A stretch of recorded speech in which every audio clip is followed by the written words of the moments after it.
Abraham അക്കോർഡിന് പകരമായി സുന്നി ഷിയ Accord വരുന്നതുമായി ബന്ധപ്പെട്ട കാര്യത്തെക്കുറിച്ചുള്ള report ഇപ്പോൾ പുറത്തു വന്നു.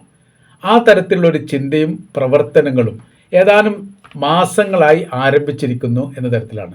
2025 ഇസ്രായേൽ ഇറാൻ യുദ്ധത്തിന് ശേഷം വരാൻ പോകുന്ന കാലത്ത് മിഡിൽ ഈസ്റ്റുമായിട്ട് ബന്ധപ്പെട്ട് ഒരുപാട് രാഷ്ട്രീയ പ്രശ്നങ്ങളും യുദ്ധവുമായി ബന്ധപ്പെട്ട വിഷയങ്ങളും ഉണ്ടാകും എന്നതും ഈ അബ്രഹാം അക്കോർഡ് ഒരിക്കലും സൗദി അറേബ്യ അടക്കമുള്ള രാജ്യങ്ങൾ അംഗീകരിക്കുകയില്ല. പകരം ഷിയ വിഭാഗവുമായിട്ട് എതിർപ്പുണ്ടാകുന്ന തരത്തിലുള്ള രാഷ്ട്രീയ നിലപാടുകളൊക്കെ ഇസ്രായേലും അമേരിക്കയും രൂപീകരിക്കാൻ സാധ്യതയുണ്ട് എന്ന് മനസ്സിലാക്കിയതിൻ്റെ അടിസ്ഥാനത്തിലാണ് പുതിയൊരു സംവിധാനം രൂപീകരിക്കാൻ വേണ്ടിയിട്ട് തീരുമാനിച്ചത്. അത് സുന്നി ഷിയ അക്കോർഡ് എന്ന പേരിലോ മുഹമ്മദിയൻ അക്കോർഡ് എന്ന പേരിലോ അറിയപ്പെടും. അതല്ലെങ്കിൽ ഇസ്ലാമിക് അക്കോർഡ് എന്നോ അറബ് ഇറാൻ ഐക്യ കരാർ എന്നോ അറിയപ്പെടാനും സാധ്യതയുണ്ട്. യുദ്ധവുമായി ബന്ധപ്പെട്ട വിഷയത്തിൽ ഇടപെടുക എന്നുള്ള, അത് പരസ്യമായിട്ട് ഇടപെടുക എന്നുള്ളതാണ് ഇതുകൊണ്ട് ഉദ്ദേശിക്കുന്നത്. യുദ്ധ തീരുമാനങ്ങൾ, ലോകവുമായിട്ട് ബന്ധപ്പെട്ടുള്ള പ്രശ്ന വിഷയങ്ങൾ, മിഡിൽ ഈസ്റ്റിൻ്റെ രാഷ്ട്രീയ അവസ്ഥകൾ, അവിടെ പ്രതിരോധവുമായിട്ട് ബന്ധപ്പെട്ട സൈനികവുമായിട്ട് ബന്ധപ്പെട്ട വിഷയങ്ങൾ, ഇതെല്ലാം ഇതിലെ മുഖ്യ വിഷയമായിട്ട് മാറുകയും ആ വിഷയവുമായിട്ട് ബന്ധപ്പെട്ട കാര്യത്തിൽ തീർപ്പ് കൽപ്പിക്കാൻ മാത്രം സൈനിക ബലമുള്ള ഒരു സംവിധാനമായിട്ട് ഇത് മാറ്റപ്പെടുകയും ചെയ്തു. ഗൾഫ് കോംപ്രഹെൻസീവ് കൗൺസിൽ രാജ്യങ്ങളും മറ്റു ചില മുസ്ലിം രാജ്യങ്ങളും ചേർന്നുകൊണ്ട് ഇറാനുമായിട്ട് സിയസ് ഫയർ, നോൺ അഗ്രസീവ് പോർട്ട്, സുരക്ഷാ ക്രമീകരണം തുടങ്ങിയ നയങ്ങളിലും നിലപാടുകളിലും ചർച്ച നടത്തിക്കൊണ്ട് ഒരു ഏകീകൃത സംവിധാന കാര്യങ്ങൾ ഉണ്ടാക്കുക. അത് Saudi, Qatar, UAE, Egypt, Iran plus Iran, അങ്ങനെയാണ് പറയുന്നത്. ഇറാൻ അടക്കമുള്ള രാജ്യങ്ങൾ ചേർത്തുകൊണ്ട് ഇത് ഉണ്ടാക്കുക എന്നുള്ളതാണ്. സുന്നി ഷിയ നയ നിലപാടുകൾ ഏകീകരിക്കപ്പെടും. അത് അറേബ്യൻ രാജ്യങ്ങളിൽ ഏറെക്കുറെ എല്ലാ രാജ്യത്തും ഷിയ വിഭാഗങ്ങളുണ്ട്. സൗദി അറേബ്യയിൽ ഇപ്പോൾ ഭരിക്കുന്നത് സുന്നികളാണ്. പക്ഷേ അവിടെ ഷിയാക്കൾ ഈ ദമാമിലെ കത്തീഫ് എന്ന് പറയുന്ന ഏരിയകളിലൊക്കെ വളരെ പ്രാധാന്യമായ രീതിയിൽ ഭൂരിപക്ഷമായിട്ടുള്ളത് ഷിയ വിഭാഗമാണ്. ബഹ്റൈനിൽ അങ്ങനെ ഉണ്ട്, UAE-യിലുണ്ട്, ഖത്തറിലുണ്ട്, എല്ലാ രാജ്യങ്ങളിലും ഉണ്ട്. ഇവരുടെ നയങ്ങൾ, ആരാധനാ കർമ്മവുമായിട്ട് ബന്ധപ്പെട്ട് വല്ലാത്ത രീതിയിൽ വ്യത്യാസമൊന്നും സുന്നികളും ഷിയാക്കളും തമ്മിലില്ല. ആശയപരമായ രീതിയിലുള്ള വൈരുദ്ധ്യം മാത്രമാണുള്ളത്. ലോകാടിസ്ഥാനത്തിൽ നിലനിൽപ്പുമായിട്ട് ബന്ധപ്പെട്ട കാര്യത്തിൽ രണ്ട് വിഭാഗത്തെയും മുസ്ലിങ്ങൾ എന്ന് തന്നെയാണ് അവലോകനം ചെയ്യുന്നത്. അല്ലെങ്കിൽ അതങ്ങനെ അവരെക്കുറിച്ച് പരിചയപ്പെടുത്തി കൊടുക്കുന്നു. അങ്ങനെയൊക്കെ തന്നെയാണ്.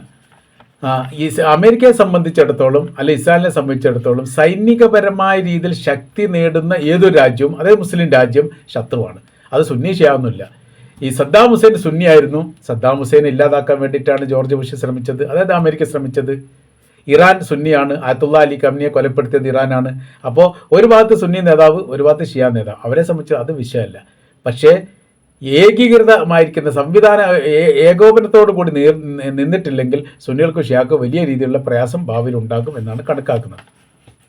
US-ൻ്റെയും ഇസ്രായേലിൻ്റെയും സൈനിക ശക്തിയുടെ ബലം ലോകത്തിന് മനസ്സിലായി. യുദ്ധം ചെയ്താൽ പരാജയപ്പെടുത്താൻ മാത്രമേ അവർക്ക് ബലമുള്ളൂ എന്നുള്ളത് കൃത്യമാണ്. ഏതെല്ലാം തരത്തിലുള്ള അത്യാധുനികമായിരിക്കുന്ന ആയുധങ്ങളും പ്രതിരോധ സംവിധാനവും അവർക്കുണ്ടെങ്കിലും അതിനെയൊക്കെ കവച്ചു വെക്കാൻ മാത്രം ഇറാൻ എന്ന് പറയുന്ന രാജ്യത്തിന് സാധിച്ചിട്ടുണ്ടെങ്കിൽ തീർച്ചയായിട്ടും ഇസ്രായേലിനെ യുദ്ധം ചെയ്ത് പരാജയപ്പെടുത്താൻ സാധിക്കും, അമേരിക്കയും പരാജയപ്പെടുത്താൻ സാധിക്കും എന്ന് ഇറാൻ തെളിയിച്ചത് അറേബ്യൻ ലോകത്തെ സംബന്ധിച്ചിടത്തോളം അവർക്ക് വല്ലാത്ത രീതിയിൽ ഒരു ആത്മവിശ്വാസവും ആത്മധൈര്യവും സന്തോഷവും ഉണ്ടായിട്ടുണ്ട്, പരസ്യമായിട്ട് പ്രകടിപ്പിക്കുന്നില്ലെങ്കിൽ പോലും. ശത്രുവിനെ തോൽപ്പിക്കാൻ സാധിക്കും എന്ന് കൃത്യമായിരിക്കുന്നു. ചില മീഡിയയിലെ ഈ പത്രത്തിൻ്റെ ഹെഡിങ് തന്നെ അങ്ങനെയാണ്. ശത്രു എന്ന് വെച്ചാൽ ഇസ്രായേലിനും അമേരിക്കയാണ് ഉദ്ദേശിച്ചത്. അവർക്ക് നേരെ നിരന്തരം യുദ്ധം ചെയ്താൽ അവർ കീഴടങ്ങാൻ മാത്രമേ ഉള്ളൂ എന്ന് 1960-ൽ അറബ് ഇസ്രായേൽ യുദ്ധത്തിന് ശേഷം ലെബനാൻ്റെ ഭൂമി പിടിച്ചെടുത്തു ഇസ്രായേൽ. ആ ഭൂമി തിരിച്ചു പിടിക്കാൻ വേണ്ടിയിട്ട് ഹിസ്ബുള്ള ഗ്രൂപ്പ് നടത്തിയ, അല്ലെങ്കിൽ ലെബനാനിൻ്റെ പോരാളികൾ നടത്തിയ യുദ്ധത്തിൽ നിന്ന് മനസ്സിലായി 65% ഇസ്രായേൽ പിടിച്ചെടുത്ത ഭൂപ്രദേശത്തിൽ നിന്നും അവർ വിട്ടെറിഞ്ഞ് പോകേണ്ടി വന്നു. കാര്യം അത് നിരന്തരമുള്ള യുദ്ധത്തിൻ്റെ ഫലമായിട്ടാണ് ലഭ്യമായത്. അതിനർത്ഥം അവരെ പരാജയപ്പെടുത്താൻ സാധിക്കും എന്നാണ്. മിഡിൽ ഈസ്റ്റിൻ്റെ പൂർണ്ണമായിരിക്കുന്ന നിയന്ത്രണം ഈ വിഭാഗം ഏറ്റെടുക്കും. അതായത് ഈ പറയപ്പെട്ട അക്കോർഡ്, ഒന്നുകിൽ മുഹമ്മദിയൻ അക്കോർഡ്, അതല്ലെങ്കിൽ സുന്നി ഷിയ അക്കോർഡ്, ആ വിഭാഗം തന്നെ അത് ഏറ്റെടുക്കും. അവിടേക്ക് വരുന്ന ഏതൊരു ആക്രമത്തെയും അല്ലെങ്കിൽ ശത്രുവിനെയും അതിനെ പ്രതിരോധിക്കുക എന്നുള്ളത് ഇതൊരു ബാധ്യതയായിട്ട് തന്നെ നിലനിൽക്കും. പെട്രോളിയം നിയന്ത്രിക്കുക, അത് വിതരണം ചെയ്യുക, വിൽപ്പനയുമായിട്ട് ബന്ധപ്പെട്ട കാര്യങ്ങൾ, അത് മേഖലയിൽ എത്രത്തോളം ഈ പണപ്പെരുപ്പുണ്ടാകുന്ന സമയത്ത് എങ്ങനെ കൺട്രോൾ ചെയ്യണം, ആ പണ ലഭ്യത ഉണ്ടാകുന്ന സമയത്ത് എങ്ങനെ കൺട്രോൾ ചെയ്യണം, ഇതിനെക്കുറിച്ചൊക്കെ ഒരു ഏകീകൃത സംവിധാന കാര്യങ്ങളുണ്ടാവും. യൂറോപ്യൻ രാജ്യങ്ങളെ നാറ്റോ സഖ്യം പോലെ സൈനികപരമായ രീതിയിൽ ഇടപെടാൻ വേണ്ടി സാധിക്കും. സദ്ദാം ഹുസൈൻ്റെ കാലത്ത്, അതായത് സദ്ദാം ഹുസൈൻ്റെ ഏറെക്കുറെ അവസാന കാലഘട്ടത്തിൽ അദ്ദേഹം ലോകത്തോട് പറഞ്ഞു, മുസ്ലിം രാജ്യത്തോട് പറഞ്ഞിരിക്കുന്ന ഒരു കാര്യമുണ്ട്, നമ്മൾ ഏകീകൃതമായിരിക്കുന്ന സൈനിക ശക്തി ഉണ്ടാക്കുക, ഏതെങ്കിലും രാജ്യത്തെ ആക്രമിക്കുകയാണെങ്കിൽ നമ്മൾ തിരിച്ചടിക്കാൻ വേണ്ടി സാധിക്കും. ആ ഒരു യുദ്ധമുഖമായതുകൊണ്ട് ആരും അത് അംഗീകരിക്കപ്പെട്ടിട്ടില്ല. പിന്നീട് എന്തുണ്ടായി, ഇസ്രായേലിലേക്ക് ആക്രമണം നടത്തി 200ഓളം മിസൈലുകൾ എങ്കിലും ഇട്ടിട്ടുണ്ട് എന്നാണ് പറഞ്ഞത്. 6-12 മിസൈൽ മാത്രമേ വീണിട്ടുള്ളൂ എന്നാണ് പറയുന്നത്. ബാക്കി മിസൈൽ എങ്ങോട്ട് പോയി എന്നുള്ളതിനെക്കുറിച്ച് ഇപ്പോഴും ഇസ്രായേൽ മറുപടി ഒന്നും പറഞ്ഞിട്ടില്ല.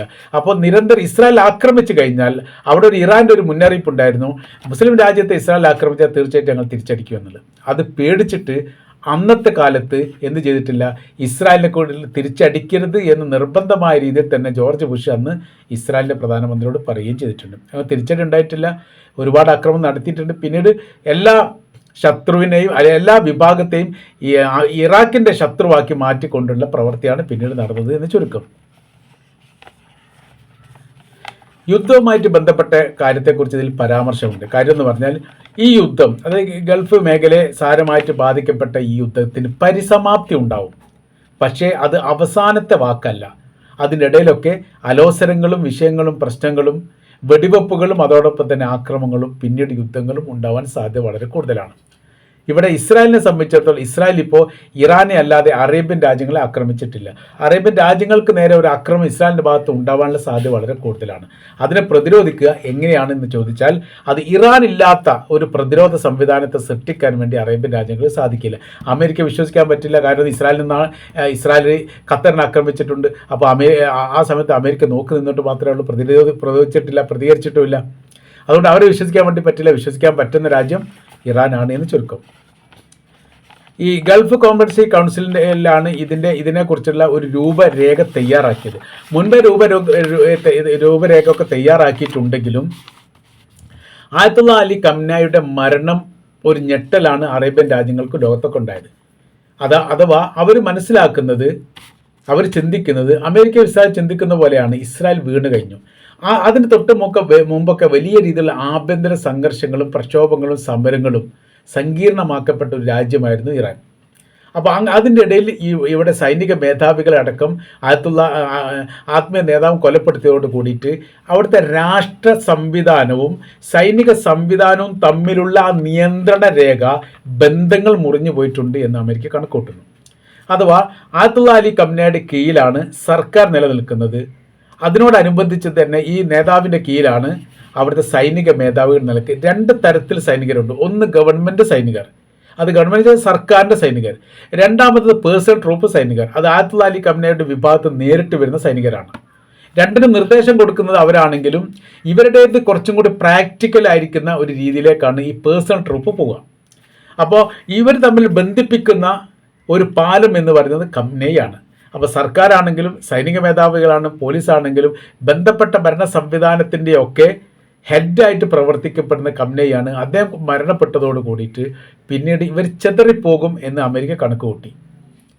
അങ്ങനെയാണ് പിന്നീട് വലിയ രീതിയിൽ ആക്രമണം 2ാം ഘട്ടത്തിൽ നടത്താൻ വേണ്ടി തീരുമാനിച്ചു. അങ്ങനെ നടത്തുകയൊക്കെ ചെയ്ത് അങ്ങനത്തെ കുറേ വിഷയങ്ങൾ നമുക്കറിയാം. പക്ഷേ അവിടെ സ്റ്റെപ്പ് ബൈ സ്റ്റെപ്പായിട്ട് ഒന്നിനു പിറകെ ഒന്നായിട്ട് വലിയൊരു ഒരു ഭരണ സംവിധാന ക്രോഡീകരണം അവിടെ നടന്നിട്ടുണ്ട്. അത് മനസ്സിലാക്കുന്ന കാര്യത്തിൽ ഇസ്രായേൽ അമേരിക്കയും പരാജയപ്പെട്ടു. അഥവാ ഒരു ഭരണാധികാരി മരണപ്പെട്ട് കഴിഞ്ഞാൽ 48 മണിക്കൂറിനിടയിൽ ഓട്ടോമാറ്റിക്കായിട്ട് പുതിയ ഭരണാധികാരി തിരഞ്ഞെടുക്കണം.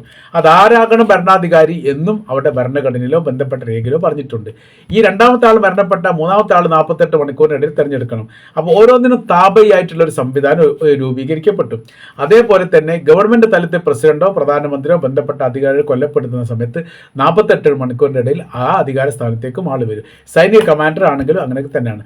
ഈ തരത്തിൽ 4-5 തലമുറക്ക് പോലും കീഴ്പ്പെടുത്താൻ പറ്റാത്ത വിധമുള്ള ശ്രേണീകൃതമായിരിക്കുന്ന ഒരു ഭരണ സംവിധാനമാണ് ഇറാനുള്ളത്. ഇത് മനസ്സിലാക്കുന്ന കാര്യത്തിലാണ് യഥാർത്ഥത്തിൽ അമേരിക്ക പരാജയപ്പെട്ടത്. അപ്പോൾ നമ്മളിപ്പോൾ പറയുന്ന കാര്യം ഇങ്ങനെയാണ്, പുതിയൊരു അക്കോർഡ് സംവിധാനം സൃഷ്ടിക്കപ്പെടുകയാണ് സുന്നിയും ഷിയാവും തമ്മിൽ.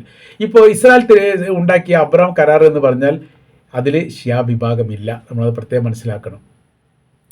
ഈജിപ്തിൻ്റെ പേരും സൗദി അറേബ്യയുടെയും ഖത്തറിൻ്റെയും ഒമാൻ്റെയും ബഹ്റിൻ്റെയും ഒക്കെ പേരുകളൊക്കെ പറയും. പക്ഷേ അതിൽ ഇറാനില്ല. ഇറാൻ ഇല്ലാത്ത രീതിയിലുള്ള ഒരു അബ്രഹാം കരാറാണ്. അബ്രഹാം കരാർ എന്ന് വെച്ചാൽ അബ്രഹാം നബിയുടെ അല്ലെങ്കിൽ അബ്രഹാമിൻ്റെ മക്കളായിരിക്കുന്ന ആളുകളുടെ ഒരു കൂട്ടായ്മയാണ് അബ്രഹാം അക്കോർഡ് എന്ന് പറയുന്നത്. അപ്പോൾ അങ്ങനെയാകുന്ന സമയത്ത് അതിൽ ഷിയാക്കൾ മുസ്ലിങ്ങളാണല്ലോ, ആ മുസ്ലിങ്ങളാരും ഉണ്ടാവണം, അതവിടെ ഇല്ല. അപ്പോൾ ഇതിൽ കൃത്യമായിരിക്കുന്ന രാഷ്ട്രീയമുണ്ട്. ആ രാഷ്ട്രീയത്തിനനുസരിച്ചിട്ടാണ് ഈ ഇസ്രായേൽ ഇതിന് രൂപകൽപ്പന ചെയ്തത് എന്നുള്ളത് വ്യക്തമാണ്. ഇപ്പോഴത്തെ യുദ്ധവും അതിൻ്റെ പ്രയാസവും അതിൻ്റെ സ്ഥിതി കാര്യങ്ങളൊക്കെ വിലയിരുത്തുന്ന സമയത്ത് യഥാർത്ഥത്തിൽ അതിനൊരു ബദൽ സംവിധാനം വേണം. അത് സുന്നി ഷിയ അക്കോർഡായിട്ട് മാറാനോ അതല്ലെങ്കിൽ മുഹമ്മദീയ അക്കോർഡായിട്ട് മാറാനോ സാധ്യതയുണ്ട് എന്നുകൂടി ഈ വിഷയമായിട്ട് ബന്ധപ്പെട്ട് നമ്മൾക്ക് മനസ്സിലാക്കാൻ വേണ്ടിയിട്ട് സാധിക്കുന്നതാണ്.